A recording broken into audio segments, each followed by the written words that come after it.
Kate Stewart. I'm Jordan Lindsay. Reporters, if you still need permission to record, please note that in the chat. And if you have any questions throughout this briefing, you can note that in the chat or also raise your hand and I'll call on you accordingly. Now I'll toss it to Council President Stewart for opening remarks. Council President, to you. Great. Thank you so much, Jordan. Good morning, everyone, and welcome to the briefing. I want to begin today by sharing a message with Montgomery County residents that during this time of uncertainty, anxiety, and fear for many in our community following the recent changes announced at the federal level, we want to assure everyone that leaders and public service in Montgomery County government understand these concerns. And we remain resolute in upholding not only the fundamental rights of our residents, but also our local authority to govern. As your local leaders, we will continue to support all our residents and reinforce the values that define our community. We will continue to promote policies that maintain community trust, promote racial equity and social justice, and combat hate and discrimination in all its forms. Understanding, tolerance, and respect are hallmarks of Montgomery County as we strive to achieve racial equity and social justice for all. We remain steadfast in our commitment to fairness, justice, and equal treatment under the law. We also know that we have approximately 70,000 residents who work for the federal government, and their public service is a valued part of our democracy. Our community offers job opportunities, workforce development programs, and lifelong educational options for community members experiencing job loss. I want to assure residents that we are united in service and support to our wonderfully diverse county and its 1 million residents. We are committed to uplifting the values of inclusion, connection, and compassion to ensure that our community remains a safe and welcoming place to live, work, and raise a family. I encourage residents to visit the council website for a list of resources, including resources from the Montgomery County Public Schools that could be of help to them and others in the community. Other topics I would like to cover today, the women's legislative briefing that took place this weekend. As we reflect on the impact of the changes at the federal level, we must continue to work together to break barriers for future generations and not build them through divisive rhetoric, distrust, exclusion, as we have seen nationally. To do this, we must continue to work together and support each other as a community. This weekend, elected leaders joined together with the Commission for Women for the 45th Women's Legislative Briefing. I want to thank the Commission Chair Clark, the full Commission, the Executive Director, Jody Finkelstein, for their outstanding work. The purpose of this annual briefing is to inform residents about legislative proposals, both local, state, and national, that address issues of specific concern to women. We've made great strides growing the representation of women in office in Montgomery County and across the state. Today, I am proud to serve on a council that for the first time in county history is majority female. And I get to serve along my colleagues, Councilmember Marilyn Balcom, Natalie Fanny-Gonzalez, Dawn Lukey, Kristen Mink, and Lorianne Sales. And then this year's Maryland's congressional delegation went from no women to having 3, and we made history by electing Senator Angela Alsobrooks, the first African-American woman to represent Maryland in the U.S. Senate. Now we must continue the momentum by creating more opportunities for women and young people in Maryland and strengthening and protecting women's rights. With growing attacks on the rights of women, the LGBTQ+ community, and immigrants nationwide, we must double down on our efforts to amplify programs and services that advance a welcoming, inclusive Montgomery County. And with more states imposing harmful restrictions and harmful bans on abortion and access to vital fertility and reproductive care, we must also ensure that pregnant individuals continue to have access to the best reproductive care and control over their healthcare decisions. Now is not the time to give up, but the time to work harder than ever to protect essential rights and protect those in need. Also this weekend, we got to kick off the Lunar New Year with celebrations and moving on to council items.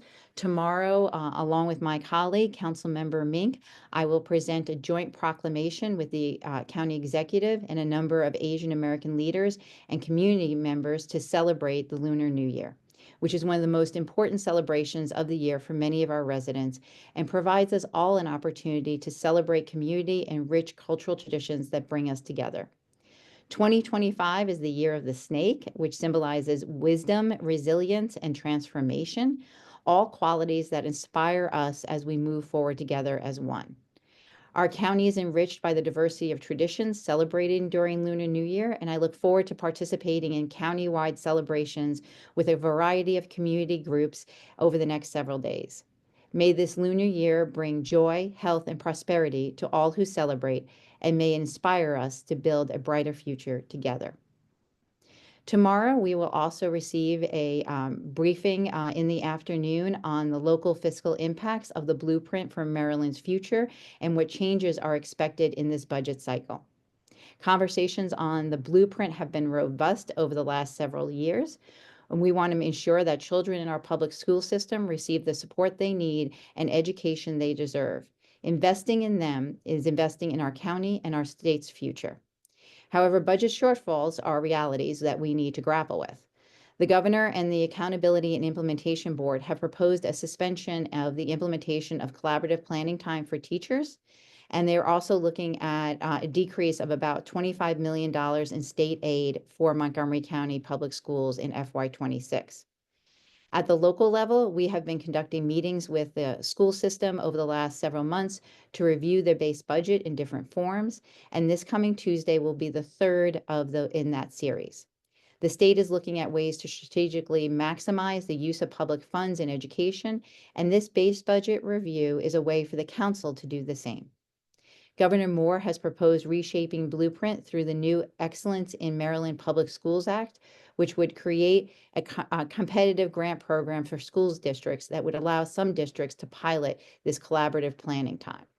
I will be working closely with the Montgomery County delegation on this issue, as our school system is one of the key economic drivers for the future of our county and so vitally important to our residents and families. Tomorrow, we will also receive a briefing with Montgomery County's Department of Environmental Protection on the current and future plans for zero waste in the county. I've requested that the Department of Environmental Protection provide a brief update to the full council on the Aiming for Zero Waste initiatives. We have not received a briefing on this topic at full council, and there are a number of important items for us to be considering. One of these items is the Solid Waste Management Plan, which is a 10-year plan we must update every 3 years and submit to the state. And that is scheduled for a public hearing on February 11th, and then will go to the Transportation and Environment Committee for review. Additionally, a notice of intent for a contract extension for the operating agreement for the county's trash incinerator was sent to the council in November.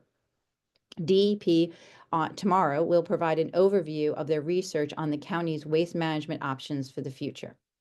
Time will also be provided for council members to ask questions, and we also invited a representative from the Sugarloaf Association who will provide comments from the community there regarding the solid waste management plan and the incinerator. And I think that is all we have. I'll turn it back to Jordan for any questions. Great. Thank you so much, Council President Stewart. Reporters, again, if you have any questions, you can raise your hand or note that in the chat. Up first, we have Milagros Melendez from El Tempio Latino. She will ask a question in English. Council President Stewart will answer in English, and we have our colleague, Marcela Rodriguez, to translate that for us. Good morning, Milagros. How are you? Good morning. Thank you so much for allowing to ask President Stewart. Thank you. As you have stated, there is a significant fear within the community about recent immigration operations. What specific actions is the county taking to protect families and ensure the rights of all residents are respected regardless of their immigration status? And also, I would like to know if you have any statistics on how many immigrants from Montgomery County have been arrested by ICE. Thank you. And just thank you so much for all the work that El Tiempo does for our community.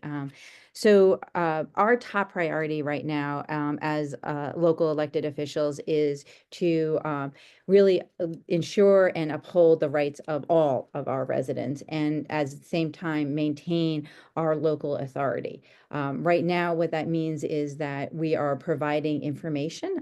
We held a resource fair back in December to make sure that county residents knew what was available to them through our government agencies as well as our nonprofits. We have information on the council website, and we also link to information that our Montgomery County Public Schools has made available to them. So our first priority is really making sure people are prepared and that they have accurate information about what is taking place now in the county. Regarding your second question on the number, I do not have a number. What I can tell you is that in Montgomery County, when it comes to enforcing federal immigration laws, our position is that that is a federal responsibility, not the responsibility of our county or our local police department. And so Yeah, do you have also numbers of how many immigrants without immigration status are living in Montgomery? Do you have those or no?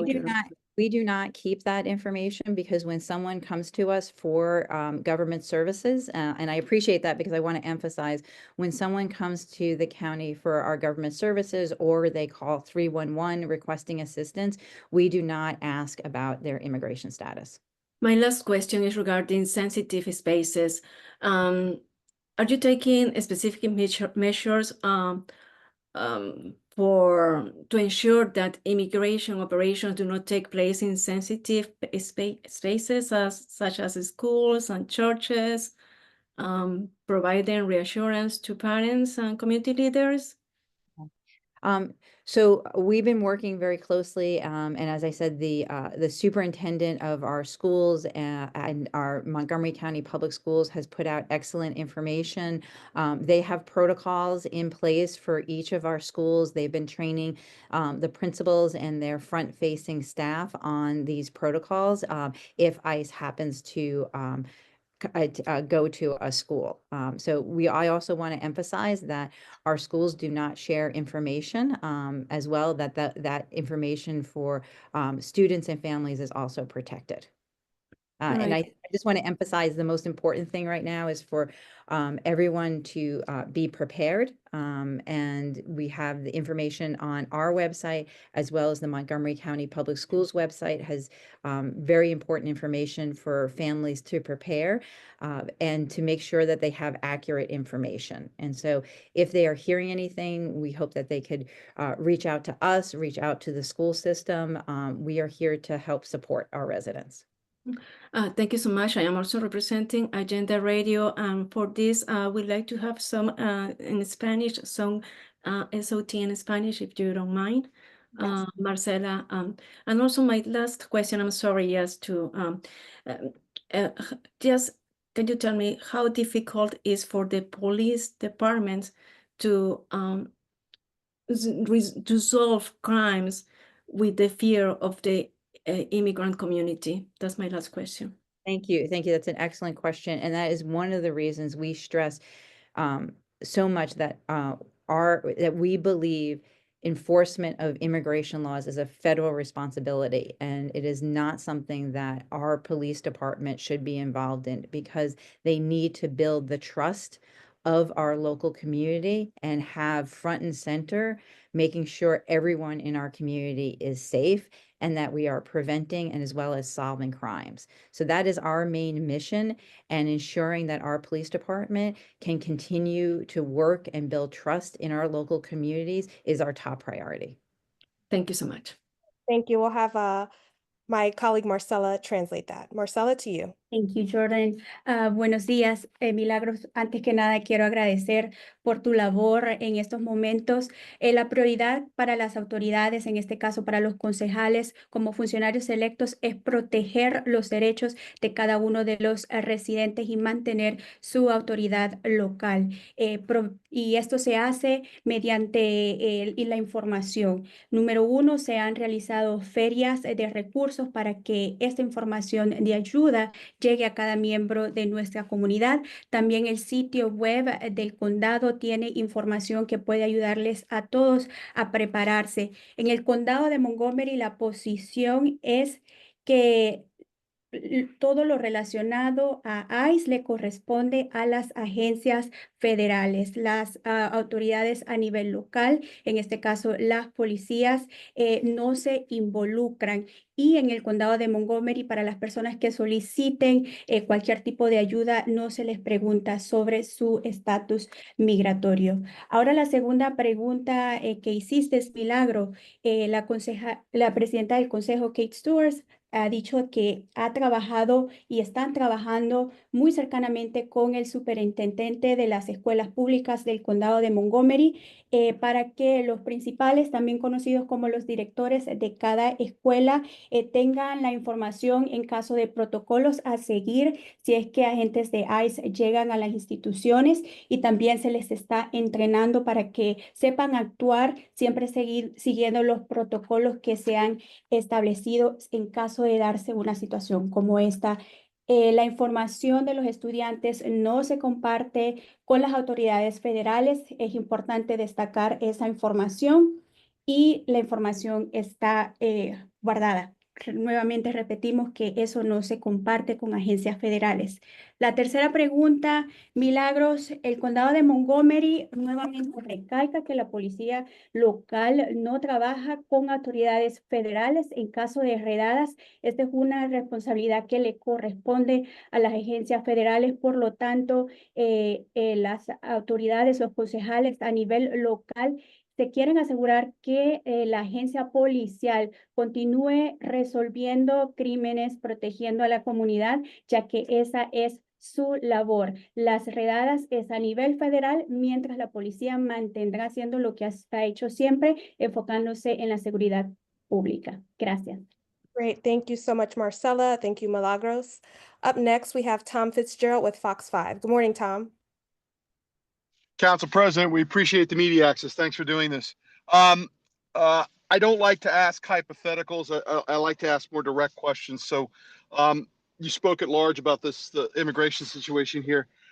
Tom Homan, Trump's border czar, has said repeatedly that the goal of all this is to weed out people who have committed crimes, not just border crossing crimes, but actual public safety crimes, and specifically MS-13. Do you believe him? Yeah, well, I think people are, as their actions support their words, and we hope that they're being truthful in what they said, but we also need to prepare for the occurrence that they are not. And there has been a great deal of rhetoric that took place during the presidential election that has occurred in the last few weeks that has been very divisive and hateful towards immigrants in our community, and has caused a great deal of fear and anxiety. And so regardless really of whether or not I believe he is truthful in what he says, we need to prepare here in Montgomery County and for our residents to make sure that we can do all we can to support them, and that we're upholding their rights and our local authority. And if I could just follow, how do you balance protecting individuals who are in the United States who have not committed any crimes by protecting them against gangs like MS-13 that predominantly prey on these populations and often are shy about going to police to report the crimes that have been committed against them? Right. Well, Tom, thank you for that question, because I think that goes to the heart of why our local government, particularly our police department, does not enforce federal immigration laws. Because we need to continue to build trust in our community, to prevent and to solve crimes. And if we are unable to do that, then we are not able to talk to our community, find out more about when crime does occur. So this is why it is vital that our mission here is to make sure that our police department is focused on public safety in our community and building that trust with our local community. So if I could ask you about that again. So you're saying that this type of enforcement makes this population less safe? Define this type, sorry, Tom, just when you say this type of The enforcement. the type of enforcement that ICE and the Trump administration is talking about right now, and in fact, over the weekend, Chicago actually began to execute. This makes the individuals in undocumented populations less safe because they would be less likely to work with police to report crimes that have been committed against them by organizations like MS-13? What I'm saying is it's very important that our local government maintain trust and good relations with all of our different communities. That means that we need to make sure that they trust our police department to go to in cases of emergency or when crimes have been committed. That means they feel safe to go to our public schools, they go to our health clinics, and get any other type of services they need. When people become afraid of doing that type of thing, that harms our entire community. Thank you. Great. Thank you, Tom. Up next, we have Miriam Shazad with My MCM. Good morning, Miriam. Good morning. Thanks so much, Council President. On the point about the police department, wanted to ask, is the county having conversations with the police department or with Chief Imada, since some of this fear has been escalating in the immigrant community? And I'm just wondering, has he said that they're having some trouble recently, or just if you've talked to them, how have those conversations gone? Sure. I talk to our police chief on a regular basis, and also our district command officers in my district. And what we have been talking about is making sure, again, that we keep our mission of public safety and building trust in the community front and center for everyone. And that is what our police department is doing. Thank you. And I'm just wondering, has he said that officers might be having trouble, relating to trust in the community and maybe getting information on things like that? He has not mentioned it to me recently, no. Okay. Thank you so much. Great. Thank you, Miriam. Reporters, I don't see any other questions. If you do, going once, you can note that in the chat or raise your hand. Going twice. 3 times. Okay, back to you, Council President Stewart. Thank you. Thank you so much, Jordan, and thank you to everyone for being here for the briefing. We, again, appreciate all of you in reporting on the County Council and what we do, and I look forward to our next time next week.